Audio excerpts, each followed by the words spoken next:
اعوذ باللہ من الشیطان الرجیم، بسم اللہ الرحمن الرحیم۔ ایک مرتبہ عقبہ بن ابی معیط سفر سے واپس آیا تو اس نے ایک بڑی دعوت دی۔ تمام قریشی سرداروں کو کانے پر بلایا۔ اس موقع پر اس نے حضرت صلی اللہ علیہ وآلہ وسلم کو بھی بلایا، مگر جب کانا مہمانوں کے سامنے چنا گیا تو آپ صلی اللہ علیہ وآلہ وسلم نے کانے سے انکار کر دیا اور فرمایا، میں اس وقت تک تمہارا کانا نہیں کہوں گا جب تک کہ تم یہ نہ کہو اللہ تعالیٰ کے سوا کوئی عبادت کے لائق نہیں۔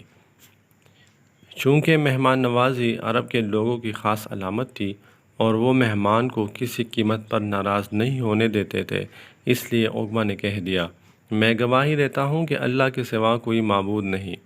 یہ سن کر آپ صلی اللہ علیہ وآلہ وسلم نے کانا کھا لیا۔ کھانے کے بعد سب لوگ اپنے گھر چلے گئے۔ عقبہ بن ابی معیط ابی بن خلف کا دوست تھا۔ لوگوں نے اسے بتایا کہ عقبہ نے کلمہ پڑھ لیا ہے۔ ابی بن خلف اس کے پاس آیا اور بولا، عقبہ، کیا تم بے دین ہو گئے ہو؟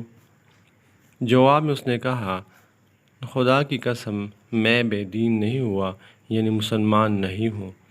بات صرف اتنی سی ہے کہ ایک معزز آدمی میرے گھر آیا اور اس نے یہ کہہ دیا کہ میں جب تک اس کے کہنے کے مطابق توحید کی گواہی نہیں دوں گا وہ میرے ہاں کانا نہیں کھائے گا۔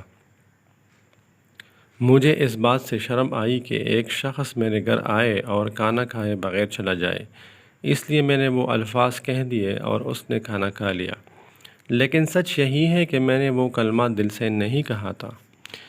یہ بات سن کر ابی بن خلف کا اطمینان نہ ہوا۔ اس نے کہا، میں اس وقت تک نہ اپنی شکل تمہیں دکھاؤں گا نہ تمہاری شکل دیکھوں گا جب تک کہ تم محمد صلی اللہ علیہ وسلم کا منہ نہ چڑھاؤ، ان کے منہ پر نہ تھوکو اور ان کے منہ پر نہ مارو۔ یہ سن کر عقبہ نے کہا، یہ میرا تم سے وعدہ ہے۔ اس کے بعد جب حضور نبی کریم صلی اللہ علیہ وسلم اس بدبخت کے سامنے آئے، اس نے آپ کا منہ چھڑایا، آپ کا چہرہ مبارک پر تھوکا، لیکن اس کا تھوک آپ کے چہرہ مبارک تک نہ پہنچا بلکہ خود اس کے منہ پر آ کر گرا۔